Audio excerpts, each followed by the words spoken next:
Hi, hello everyone. Welcome to my channel Srishti Tutorial for Maths. Karnataka board SSLC ಎಕ್ಸಾಮಿನ 2025-26ನೇ ಸಾಲಿಗೆ model question paper ನ set ಅಲ್ಲಿ ಬರ್ತಕ್ಕಂತಹ 4ನೇ question paper. So ಅದರ multiple choice ಮತ್ತೆ 1 ಅಂಕದ ಕ್ವೆಶ್ಚನ್ಸ್ ಅನ್ನ ಬಿಡಿಸೋದು ಹೇಗೆ ಅನ್ನೋದನ್ನ ಈ ಒಂದು ವಿಡಿಯೋದಲ್ಲಿ ತಿಳಿಸ್ಕೊಡ್ತಾ ಇದ್ದೀನಿ. ಸೊ ಬನ್ನಿ ಕ್ಲಾಸ್ ಶುರು ಮಾಡೋಣ. ಸೊ ನೋಡಿ, ಮಲ್ಟಿಪಲ್ ಚಾಯ್ಸ್ ಇನ ಫಸ್ಟ್ ಕ್ವೆಶ್ಚನ್ ಬಂದ್ಬಿಟ್ಟು the zeros of the polynomial p of x is equal to x square minus 3r ಅಂತ ಕೊಟ್ಟಿದ್ದಾರೆ.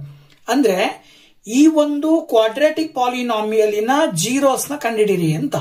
ಇದು ಕ್ವಾಡ್ರಾಟಿಕ್ ಪಾಲಿನಾಮಿಯಲ್ ಆಗಿರೋದ್ರಿಂದ ಕ್ವಾಡ್ರಾಟಿಕ್ ಪಾಲಿನಾಮಿಯಲ್ ನಲ್ಲಿ 2 ಜೀರೋಸ್ ಬರ್ತವೆ.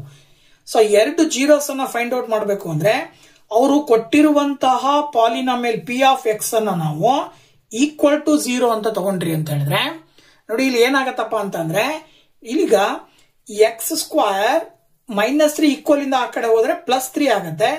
ಎಕ್ಸ್ ಗೆ ಸ್ಕ್ವೇರ್ ಕ್ಯಾನ್ಸಲ್ ಮಾಡಬೇಕು ಅಂದ್ರೆ ಈಕ್ವಲ್ ಇಂದ ಆ ಕಡೆ ಇರೋ ನಂಬರ್ಗೆ ರೂಟ್ ಅನ್ನ ಹಾಕ್ಬೇಕಾಗತ್ತೆ. ಆಗ x is equal to plus or minus √3 ಅಂತ ಬರುತ್ತೆ. ಸೊ ಈ ಪ್ಲಸ್ ಆರ್ ಮೈನಸ್ √3 ಅಂತ ಹೇಳಿದ್ರೆ ಏನು, x is equal to plus √3, ಇನ್ನೊಂದು x is equal to minus √3 ಅಂತ ಅರ್ಥ. ಅಂದ್ರೆ ಅಲ್ಲಿಗೆ ಆಪ್ಷನ್ ಬಿ ನಲ್ಲಿ ಆ ಒಂದು ಉತ್ತರವನ್ನ ಕೊಟ್ಟಿದ್ದಾರೆ. ಸೊ ಈ ಒಂದು ಕ್ವಾಡ್ರಾಟಿಕ್ ಪಾಲಿನಾಮಿಯಲ್ ಇನ 2 ಜೀರೋಸ್ ಯಾವ್ದು, ಒಂದು √3, ಇನ್ನೊಂದು ಮೈನಸ್ √3 ಅಂತೇಳಿ ಹೇಳಬಹುದು. ಓಕೆ, ಇನ್ನು ನೆಕ್ಸ್ಟ್ ಸೆಕೆಂಡ್ ಕ್ವಶನ್ ಏನ್ ಹೇಳುತ್ತೆ, in the pair of linear equations a1x plus b1y plus c1 is equal to 0 and a2x plus b2y plus c2 is equal to 0. If a1 by a2 is not equal to a1 by a2 is equal to b1 by b2 is not equal to c1 by c2, then the lines represented by them are ಅಂತ ಕೊಟ್ಟಿದ್ದಾರೆ. So ನಮಗೆ books ಅಲ್ಲಿ chart ಅನ್ನ ಕೊಟ್ಟಿದ್ದಾರೆ. Chart ನ ಆಧಾರದ ಮೇಲೆ ಹೇಳೋದಾದ್ರೆ ಯಾವಾಗ ಈ 2 pair of linear equation in variables ನ ಕೊಯಿಫಿಸಿಯೆಂಟ್ಸ್ a1 b1 ಮತ್ತೆ a2 b2 ಗಳ relation a1 by a2 is equal to b1 by b2 but not equal to c1 by c2 ಇತ್ತು ಅಂದ್ರೆ ಅಲ್ಲಿ ಏನಾಗಿರುತ್ತೆ ಅಂದ್ರೆ ಆ ಲೈನ್ಸ್ ಗ್ರಾಫಿಕಲ್ ರೆಪ್ರೆಸೆಂಟೇಷನ್ ಮಾಡಿದಾಗ ಲೈನ್ಸ್ ಏನಾಗಿರ್ತವೆ, ಪ್ಯಾರಲಲ್ ಆಗಿರ್ತವೆ. ಸೊ ಲೈನ್ಸ್ ಪ್ಯಾರಲಲ್ ಆಗಿದ್ದಾಗ ಈ ರೀತಿಯ ಒಂದು ರಿಲೇಷನ್ ಅನ್ನ ನಾವು ನೋಡ್ತೀವಿ. ಸೊ ಹಾಗಾಗಿ ಕೊಟ್ಟಿರುವ ಆಪ್ಷನ್ ಗಳಲ್ಲಿ ಆಪ್ಷನ್ ಸಿ ಅನ್ನ ನೀವು ಆನ್ಸರ್ ಅಂತ ಹೇಳಿ ಸೆಲೆಕ್ಟ್ ಮಾಡಬೇಕಾಗತ್ತೆ. ಓಕೆನಾ. ನೆಕ್ಸ್ಟ್ ಬಂದ್ಬಿಟ್ಟು ಕ್ವಶನ್ ನಂಬರ್ 3 ನೋಡೋದಾದ್ರೆ the quadratic equation among the following is ಅಂತ ಕೊಟ್ಟಿದ್ದಾರೆ. ಕೆಳಗೆ ಕೊಟ್ಟಿರುವಂತಹ ಪಾಲಿನಾಮಿಯಲ್ಸ್ ನಲ್ಲಿ ಆ ಒಂದು ಕ್ವಾಡ್ರಾಟಿಕ್ ಈಕ್ವೇಶನ್ ಅಂತ ಹೇಳಿದ್ರೆ ಯಾವುದು ಅಂತ ಕೇಳಿದ್ದಾರೆ. ಸೊ ನಮಗೆ quadratic equation in standard form ಗೊತ್ತಿರಬೇಕು. So quadratic equation in standard form ಬಂದ್ಬಿಟ್ಟು ಏನ್ ಹೇಳುತ್ತೆ, ax² plus bx plus c is equal to 0 ಈ ಫಾರ್ಮ್ ಅಲ್ಲಿ ಇರಬೇಕು. ಸೊ ಹಾಗಿದ್ರೆ ಇವುಗಳಲ್ಲಿ ಕೊಟ್ಟಿರ್ತಕ್ಕಂಥದ್ದು ಈ ಫಾರ್ಮ್ ಅಲ್ಲಿ ಇದೆಯಾ, ಯಾವ್ದಿದೆ ಅಂತ ನೋಡ್ತಾ ಹೋಗೋದಾದ್ರೆ ನೋಡಿ, ಇಲ್ಲಿ ಮೊದಲನೇದು ಬಂದ್ಬಿಟ್ಟು x+1 ಅಂತಿದೆ. ಕ್ವಾಡ್ರಾಟಿಕ್ ಅಂದ್ರೆ ಅಲ್ಲಿ ಡಿಗ್ರಿ 2 ಇರಬೇಕು, ಹೈಯೆಸ್ಟ್ ಡಿಗ್ರಿ. ಇಲ್ಲಿ ಹೈಯೆಸ್ಟ್ ಡಿಗ್ರಿ 1 ಇದೆ. ಸೊ ಹಾಗಾಗಿ ಒಂದೇ ಆಪ್ಷನ್ ಅದು ಕ್ವಾಡ್ರಾಟಿಕ್ ಈಕ್ವೇಶನ್ ಅಲ್ಲ. ಇನ್ನು ಎರಡನೇದು ನೋಡೋದಾದ್ರೆ ಇದನ್ನ ಸಿಂಪ್ಲಿಫಿಕೇಶನ್ ಮಾಡ್ಕೋಬೇಕು ನೀವು. ಸೊ ಸಿಂಪ್ಲಿಫಿಕೇಶನ್ ಮಾಡ್ಕೊಂಡ್ರೆ ನೋಡಿ, ಇಲ್ಲಿ ಎರಡನೇದಕ್ಕೆ ಸಿಂಪ್ಲಿಫಿಕೇಶನ್ ಮಾಡಿದ್ರೆ ಏನಾಗುತ್ತೆ, x into X X square, X into 1 ಮಾಡಿದ್ರೆ ಪ್ಲಸ್ ಎಕ್ಸ್ ಆಗುತ್ತೆ, ಇಸ್ ಈಕ್ವಲ್ ಟು 0 ಬರುತ್ತೆ. ಓಕೆನಾ. ಸೊ ಇನ್ನ ಮೂರನೇದನ್ನ ನೋಡಿದ್ರೆ ಎಕ್ಸ್ ಇಂಟು ಎಕ್ಸ್ ಸ್ಕ್ವಯರ್ ಮಾಡಿದ್ರೆ x³ ಬರುತ್ತೆ, ಪ್ಲಸ್ ಎಕ್ಸ್ ಇಂಟು ಎಕ್ಸ್ ಬರುತ್ತೆ, ದಟ್ ಈಸ್ ಈಕ್ವಲ್ ಟು 0. ಇನ್ನು ಈ ಕಡೆ x into x square plus x into 1 x is equal to x² ಅಂತ ಬರುತ್ತೆ. ಬಟ್ ಇಲ್ಲಿ ಎರಡೂ ಕಡೆ ಲೆಫ್ಟ್ ಸೈಡ್ ರೈಟ್ ಸೈಡ್ ಅಲ್ಲಿ x² ಇರೋದ್ರಿಂದ x² ಕ್ಯಾನ್ಸಲ್ ಮಾಡಿದ್ರೆ ಎಕ್ಸ್ ಇಸ್ ಈಕ್ವಲ್ ಟು 0 ಬರುತ್ತೆ. ಸೊ ಹಾಗಿದ್ರೆ ನಮಗೆ ಕ್ವಾಡ್ರಾಟಿಕ್ ಈಕ್ವೇಶನ್ ಅಂತ ಹೇಳಿದ್ರೆ ಹೈಯೆಸ್ಟ್ ಡಿಗ್ರಿ 2 ಇರಬೇಕು. ಸೊ ಹೈಯೆಸ್ಟ್ ಡಿಗ್ರಿ 2 ಇರೋದನ್ನ ನೋಡ್ತಾ ಬಂದಾಗ ಇದರಲ್ಲಿ 1 ಇದೆ, ಇದರಲ್ಲಿ 3 ಇದೆ, ಇದರಲ್ಲೂ ಕೂಡ 1 ಇದೆ, ಬಟ್ ಇದರಲ್ಲಿ 2 ಇದೆ.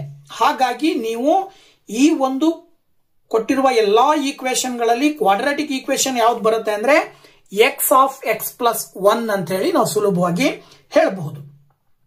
ಇನ್ನು next fourth question, if p and q are co-primes the HCF of p² and q² is ಅಂತ ಕೊಟ್ಟಿದ್ದಾರೆ.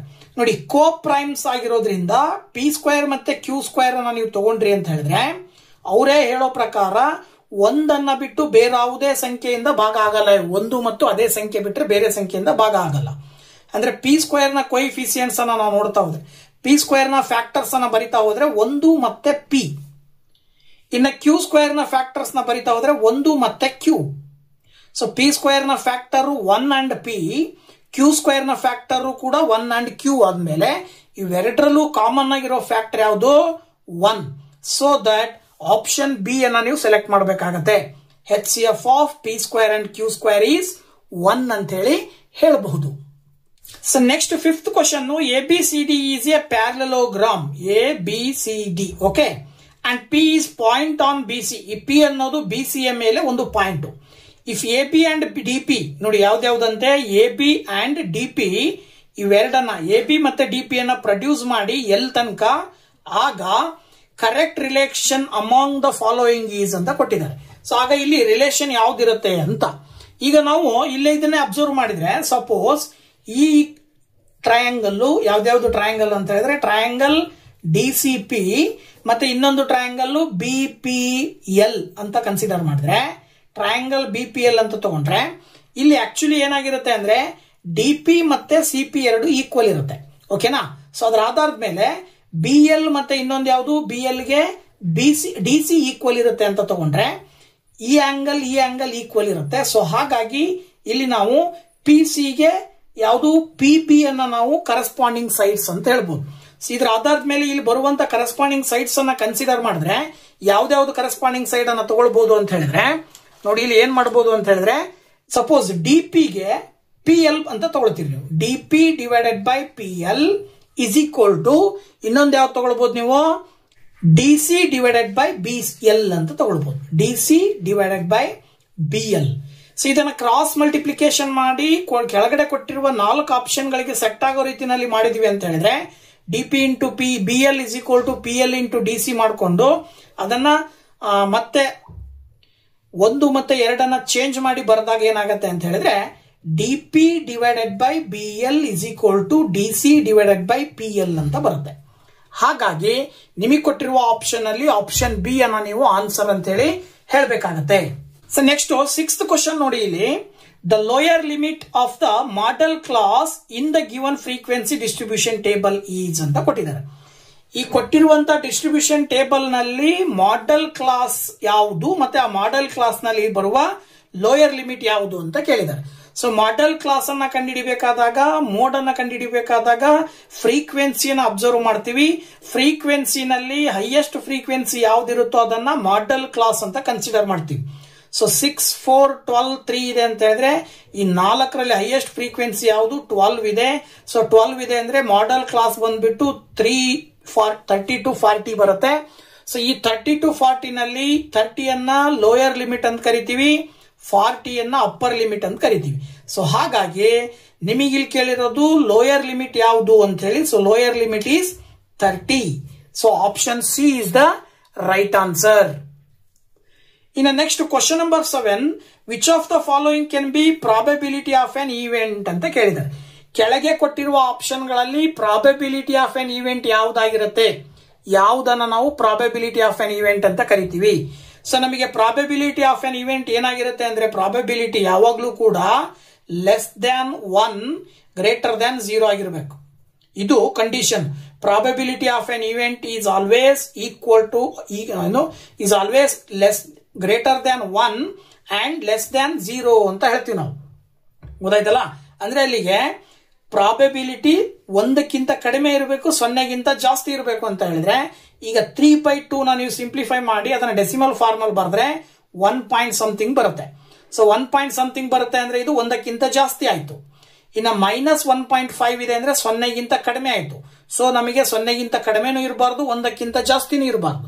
ಹಾಗಿದ್ಮೇಲೆ 105% ಅಂತ ಹೇಳಿದ್ರೆ ಏನಾಯ್ತು, 105 ಡಿವೈಡೆಡ್ ಬೈ 100 ಅಂತ ತಗೊಂತೀವಿ. ಇದು ಕೂಡ 1ಕ್ಕಿಂತ ಜಾಸ್ತಿ ಬರುತ್ತೆ. ಇನ್ನ 0.7 ಇದೆಯಲ್ಲ, ಈ 0.7 ಅನ್ನೋದು ಏನಾಗಿದೆ ಅಂದ್ರೆ ದಿಸ್ ಈಸ್ ಲೆಸ್ ದ್ಯಾನ್ 1. 0.7 ಅನ್ನೋದು 1ಕ್ಕಿಂತ ಕಡಿಮೆ ಇದೆ, ಜೊತೆಗೆ 0ಗಿಂತ ಜಾಸ್ತಿ ಇದೆ.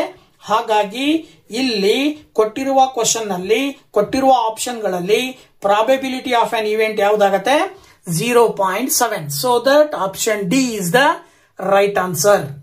ಸೊ ಮಲ್ಟಿಪಲ್ ಚಾಯ್ಸಿನ ಕೊನೆಯ question, if 6x 14 or in arithmetic progression then the value of x is ಅಂತ ಕೊಟ್ಟಿದ್ದಾರೆ. ಸೊ ನೋಡಿ ತುಂಬಾ ಡೆಡ್ ಈಸಿ ಇದು. ಏನ್ ಮಾಡಬಹುದು ಅಂದ್ರೆ ಕೊಟ್ಟಿರುವ 3 ಟರ್ಮ್ಸ್ ಅನ್ನ ನೀವೇನಾದ್ರೂ ಒಂದು A1 ಇನ್ನೊಂದು A2 ಮತ್ತೊಂದು A3 ಅಂತ ತಗೊಂಡ್ರಿ ಅಂದ್ರೆ ನಮಗೆ ಕಾಮನ್ ಡಿಫರೆನ್ಸ್ ಆಕ್ಚುಲಿ ನಾವೇನಂತ ತಗೊಳ್ತೀವಿ A2 ಮೈನಸ್ A1 ಅಂತ ಹೇಳ್ತೀವಿ. ಅಥವಾ ಇದನ್ನ ಇನ್ನೊಂದು ರೀತಿಯಲ್ಲಿ ಏನ್ ಹೇಳ್ಬೋದು A3 ಮೈನಸ್ A2 ಅಂತ ಕರಿತೀವಿ. A2 ನಲ್ಲಿ A1 ಕಳೆದ್ರೂ ಕಾಮನ್ ಡಿಫರೆನ್ಸ್ ಬರುತ್ತೆ, ಹಾಗೇನೆ A3 ನಲ್ಲಿ A2 ಕಳೆದ್ರೂ ಕೂಡ ಕಾಮನ್ ಡಿಫರೆನ್ಸ್ ಬರುತ್ತೆ. ಸೊ ಎರಡು ಟೈಮು ಕಾಮನ್ ಡಿಫರೆನ್ಸ್ ಸೇಮ್ ಇರುತ್ತೆ. ಹಾಗಾಗಿ ನಾನು ಇಲ್ಲಿ A2 minus A1 is equal to A3 minus A2 ಅಂತ ತಗೊಳ್ತೀನಿ. ಈಗ A2 ಮೈನಸ್ A1 ಅಂದ್ರೆ x ಮೈನಸ್ 6, ಓಕೆನಾ? x minus 6 is equal to A3 minus A2 ಅಂತ ಹೇಳಿದ್ರೆ 14 ಮೈನಸ್ 6 ಮಾಡಬಹುದು, ಓಕೆನಾ?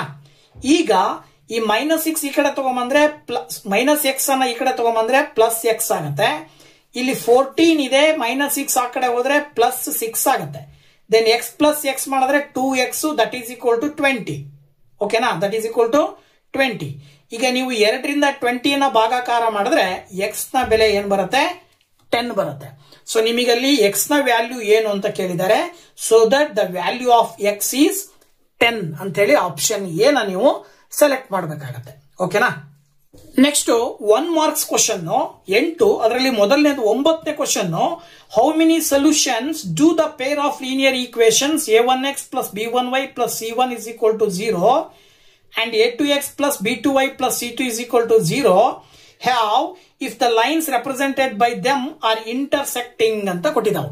ಸೊ ಇದಕ್ಕೂ ಕೂಡ ಚಾರ್ಟ್ ನೋಡಿದಾಗ ಗ್ರಾಫ್ ಅಲ್ಲಿ ಒಂದು ಲೈನ್ ಇನ್ನೊಂದು ಲೈನ್ ಅನ್ನ ಒಂದು ಪಾಯಿಂಟ್ ಅಲ್ಲಿ ಇಂಟರ್ಸೆಕ್ಟ್ ಮಾಡುತ್ತೆ ಅಂದ್ರೆ ಆ ಎರಡು ಪೇರ್ ಆಫ್ ಲೀನಿಯರ್ ಈಕ್ವೇಶನ್ ಒಂದು ಸೊಲ್ಯೂಷನ್ ಅನ್ನ ಹೊಂದಿರ್ತವೆ ಅಂತೇಳಿ. ಸೊ ಹಾಗಾಗಿ ನೀವು 9ನೇ ಕ್ವಶನ್ ಗೆ ಆನ್ಸರ್ ಏನ್ ಬರಿಬೇಕು, ಯೂನಿಕ್ ಸೊಲ್ಯೂಷನ್ ಅಂತ ಬರಿಬೇಕಾಗತ್ತೆ, ಓಕೆನಾ? ಇನ್ನ question number 10, write a quadratic polynomial p of x whose zeros are alpha and beta ಅಂತ ಕೊಟ್ಟಿದ್ದಾರೆ. ಸೊ ಆಲ್ಫಾ ಮತ್ತೆ ಬೀಟಾವನ್ನ ಕ್ವಾಡ್ರಾಟಿಕ್ ಜೀರೋಸ್ ಅನ್ನ ಕೊಟ್ಬಿಟ್ಟು ಕ್ವಾಡ್ರಾಟಿಕ್ ಪಾಲಿನಾಮಿಯಲ್ ನೀವು ಫಾರ್ಮ್ ಮಾಡ್ರಿ ಅಂದ್ರೆ ಅದಕ್ಕೆ ಒಂದು ಫಾರ್ಮುಲಾ ಬರುತ್ತೆ. ಏನಪ್ಪ ಫಾರ್ಮುಲಾ ಅಂತ ಹೇಳಿದ್ರೆ p of x is equal to k into x square minus alpha plus beta into x plus alpha into beta ಅಂತ ಫಾರ್ಮುಲಾ ಬರೀಬೇಕಾಗುತ್ತೆ. ಸೊ ಇದು 10ನೇ ಕ್ವಶನ್ ಗೆ answer. P of x is equal to k into x square minus alpha plus beta into x plus alpha into beta ಅಂತ ಹೇಳಿ ಫಾರ್ಮುಲಾವನ್ನ ಬರೀತೀವಿ. ಇನ್ನ ಕ್ವಶನ್ ನಂಬರ್ 11 ಬಂದ್ಬಿಟ್ಟು if the first term of an arithmetic progression is m and the common difference is 3 then the 10th term of arithmetic progression ಅಂತ ಕೇಳಿದ್ದಾರೆ. So ಇಲ್ಲಿ ಅವ್ರು ಹೇಳೋ ಪ್ರಕಾರ 10th ಟರ್ಮ್ ಕಂಡುಹಿಡಿಯಕ್ಕೆ ಕೇಳಿದ್ದಾರೆ. ಸೊ 10th ಟರ್ಮ್ ಕಂಡುಹಿಡಿಬೇಕಂದ್ರೆ ನಾವು ಈ ಒಂದು ಫಾರ್ಮುಲಾ ಅಪ್ಲೈ ಮಾಡ್ತೀವಿ. an is equal to a plus n minus 1 into d. a10 is equal to first term ಅನ್ನ m ಅಂತ ತಗೊಳ್ಬೇಕಂತೆ. n ಅಂದ್ರೆ 10 ಮೈನಸ್ 1, ಕಾಮನ್ ಡಿಫರೆನ್ಸ್ ಬಂದ್ಬಿಟ್ಟು 3 ಅಂತ ಕೊಟ್ಟಿದ್ದಾರೆ. ಸೊ ಇದನ್ನ ಸಿಂಪ್ಲಿಫೈ ಮಾಡಿದಾಗ a10 is equal to m plus 9, 10 minus 1 ಅಂದ್ರೆ 9 ಬರುತ್ತೆ ಇಂಟು 3. ಅಲ್ಲಿಗೆ a10 is equal to m plus 9 3 ಮಾಡಿದ್ರೆ 27 ಬರುತ್ತೆ. ದೆನ್ a10 ನ ಬೆಲೆ ಬಂದ್ಬಿಟ್ಟು ಎಷ್ಟು ಬರುತ್ತೆ, m ಪ್ಲಸ್ 27 ಅಂತ ಹೇಳಿ 11th ಕ್ವಶನ್ ಗೆ ಆನ್ಸರ್ ಬರೀಬೇಕು. ಓಕೆ, ನೆಕ್ಸ್ಟ್ 12th ಕ್ವಶನ್ ಏನ್ ಹೇಳುತ್ತಪ್ಪ ಅಂತ ಹೇಳಿದ್ರೆ find the distance of the point -3,4 from the origin ಅಂತ ಕೇಳಿದೆ. ಸೊ ಇದನ್ನ ಹೆಂಗ್ ಮಾಡೋದು ಅಂತ ಹೇಳಿದ್ರೆ, ಸೊ ನೋಡಿ ಅಲ್ಲಿ -3,4 ಅಂತ ಒಂದು ಪಾಯಿಂಟ್ ಕೊಟ್ಟಿದ್ದಾರೆ, ಇನ್ನೊಂದು ಪಾಯಿಂಟ್ ಅನ್ನ ಒರಿಜಿನ್ ಅಂತ ಕೊಟ್ಟಿದ್ದಾರೆ. ಒರಿಜಿನ್ ಅಂತ ಹೇಳಿದ್ರೆ ಎಕ್ಸ್ ಆಕ್ಸಿಸ್ ಮತ್ತೆ ವೈ ಆಕ್ಸಿಸ್ ಮೀಟ್ ಆಗುವಂತ ಪಾಯಿಂಟ್, ಈ ಪಾಯಿಂಟ್ ಅನ್ನ ಒರಿಜಿನ್ ಅಂತ ಕರಿತೀವಿ. ಈ ಪಾಯಿಂಟ್ ಆಕ್ಚುಲಿ 0,0 ಆಗಿರುತ್ತೆ. ಸೊ ಇಲ್ಲಿ 0,0 ಆಗಿರೋದ್ರಿಂದ ನಾವೇನಾದ್ರೂ ಡಿಸ್ಟೆನ್ಸ್ ಫಾರ್ಮುಲಾಗ ಪಾಯಿಂಟ್ಸ್ ಅನ್ನು ಅಪ್ಲೈ ಮಾಡಿದಾಗ 0 ಮೈನಸ್ ಸಮಥಿಂಗ್ ಈಸ್ ಸಮಥಿಂಗ್ ಬರುತ್ತೆ. ಹಾಗಾಗಿ ನಾವು ಡೈರೆಕ್ಟ್ ಆಗಿ ಈ ತರ ಒರಿಜಿನ್ ಇನ್ನೊಂದು ಪಾಯಿಂಟ್ ಅನ್ನ ಕೊಟ್ಟು ಆ ಪಾಯಿಂಟಿನ ಮಧ್ಯೆ ಇರೋ ಡಿಸ್ಟೆನ್ಸ್ ಕಂಡುಹಿಡಿಯಿರಿ ಅಂದ್ರೆ ಡೈರೆಕ್ಟ್ ಆಗಿ ಈ ಸೂತ್ರ ಬಳಸಬಹುದು. P q is equal to square root of x square plus y square ಅಂತ ಹೇಳಿ ಬರೀಬಹುದು. ಆಗ ಅಲ್ಲಿ ಕೊಟ್ಟಿರುವಂತಹ ಒಂದು ಪಾಯಿಂಟಿನ ನಾವು ಎಕ್ಸ್ ಇನ್ನೊಂದು ವೈ ಅಂತ ತಗೊಳ್ಬೇಕು, ಒಂದು ಎಕ್ಸ್ ಮತ್ತೊಂದು ವೈ. ಆಗ p q is equal to square root of ಏನಾಯ್ತು, ಎಕ್ಸ್ ಗೆ ಸ್ಕ್ವೇರ್ ಮಾಡಿದ್ರೆ -3 ಗೆ ಸ್ಕ್ವೇರ್ ಆಗುತ್ತೆ ಪ್ಲಸ್ 4ಕ್ಕೆ ಸ್ಕ್ವೇರ್. ಸೊ -3 ಗೆ ಸ್ಕ್ವೇರ್ ಮಾಡಿದ್ರೆ 9 ಬರುತ್ತೆ, 4 ಗೆ ಸ್ಕ್ವೇರ್ ಮಾಡಿದ್ರೆ 25 ಬರುತ್ತೆ. Then p q is equal to 9 plus 25 ಮಾಡಿದ್ರೆ ಆಕ್ಚುಲಿ ಎಷ್ಟು ಬರುತ್ತೆ? ಸಾರಿ, ಇಲ್ಲಿ 4 ಸ್ಕ್ವೇರ್ ಇದ್ದಿದ್ದು 16 ಆಗುತ್ತೆ. ದೆನ್ 16 ಪ್ಲಸ್ 25, 16 ಪ್ಲಸ್ 9 ಮಾಡಿದ್ರೆ 25 ಬರುತ್ತೆ. Then p q is equal to 25 root ಇಂದ ಹೊರಗಡೆ ತಗೊಂಡ್ರೆ 5 ಬರುತ್ತೆ. ಸೊ ದಟ್ ನೀವು ಇಲ್ಲಿ ಏನ್ ಹೇಳ್ಬೋದು? The distance between the point -3,4 and the origin is 5 units ಅಂತ ಹೇಳಿ ಹೇಳ್ಬೇಕಾಗತ್ತೆ. ಓಕೆನಾ? ಸೊ ನೆಕ್ಸ್ಟ್ ಕ್ವಶನ್ ಬಂದ್ಬಿಟ್ಟು 13th question. What is the value of tan A into cot A minus cos A into secant A ಅಂತ ಕೇಳಿದ್ದಾರೆ. So tan A into cot A minus cos A into secant A the value ಏನ್ ಬರುತ್ತೆ?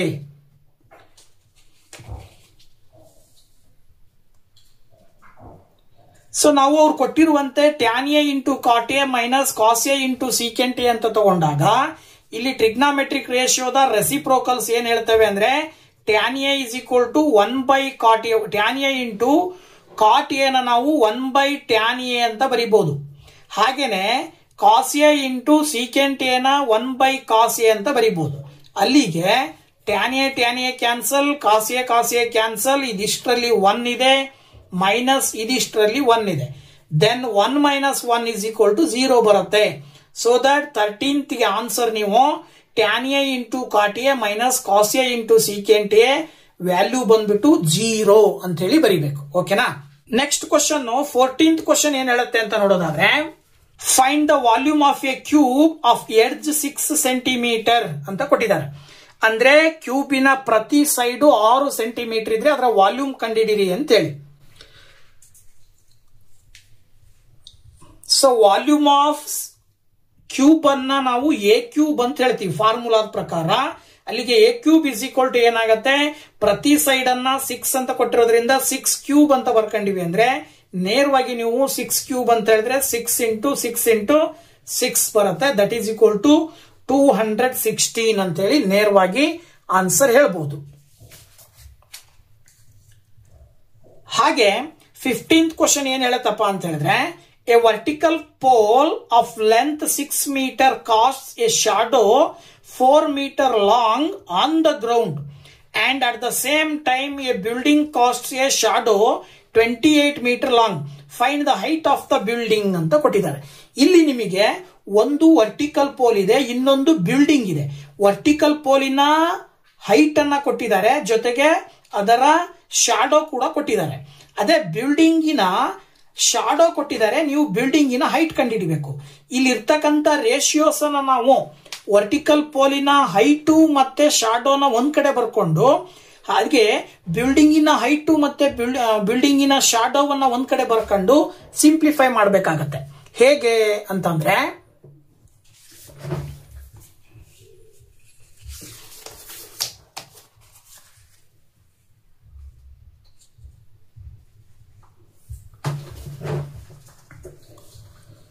So ನೋಡಿ ಏನ್ ಮಾಡಬಹುದು ಅಂದ್ರೆ, height of the pole divided by shadow of the pole is equal to height of the building divided by shadow of the building ಅಂತ ತಗೊಂಡು, height of the pole ಕೊಟ್ಟಿದ್ದಾರೆ 6, shadow of the pole ಕೊಟ್ಟಿದ್ದಾರೆ 4, height of the building ನಾವು ಕಂಡುಹಿಡಿಬೇಕು. Then shadow of the building ಬಂದ್ಬಿಟ್ಟು 28 ಅಂತ ಕೊಟ್ಟಿದ್ದಾರೆ.